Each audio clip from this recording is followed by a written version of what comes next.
Second sem 2 mark. Second செம்மில் வந்து நான் என்ன கண்டுபிடிக்க சொல்லியிருக்கேன் அப்படின்னா பர்டிகுலர் இன்டெக்ரல் மட்டும் கண்டுபிடிச்சா போதும். சரியா?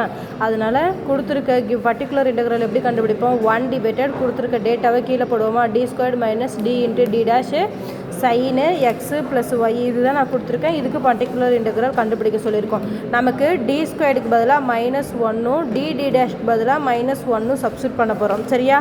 ஏன்னா இது சைன் கொசைன் ஆல்ரெடி உனக்கு ப்ரொசீஜர் சொல்லியிருப்பேன், அது என்னன்னு பார்த்துக்கோ. ஓகேவா?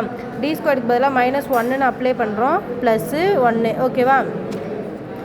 இதை வந்து நம்ம d² தானே, 1 - 1 அப்ளை பண்ணால் +1 வரும். அப்படிலாம் இல்லை, d²க்காகவே நம்ம என்ன தான் அப்ளை பண்ணுறோம், -1 தான் அப்ளை பண்ணுறோம். d' பதிலாகவும் -1 தான் அப்ளை பண்ணுறோம். ஆல்ரெடி இங்கே ஒரு மைனஸ் இருக்கிறதுனால இது +1 ஆகிடுது. நமக்கு வந்து டினாமினேட்டர் -1 + 1 டினாமினேட்டர் 0ன்னு கிடைக்கிது. நமக்கு டினாமினேட்டர் என்ன கிடைக்கக்கூடாது, 0 கிடைக்கக்கூடாது. அதனால் எக்ஸை பொறுத்து ஒரு வாட்டி டிஃப்ரென்ஷியேட் பண்ணுறோம் அப்படின்னா டிங்கிற ஃபங்க்ஷனை பண்ணோம் அப்படின்னா எக்ஸ் ஒரு டைம் வரும், d² பண்ணுறப்ப 2dன்னு வரும், டியை பண்ணுறப்ப -d'. ஓகேவா? இந்த டேர்ம் ஒரு டைம் வரும். ஓகேங்களா?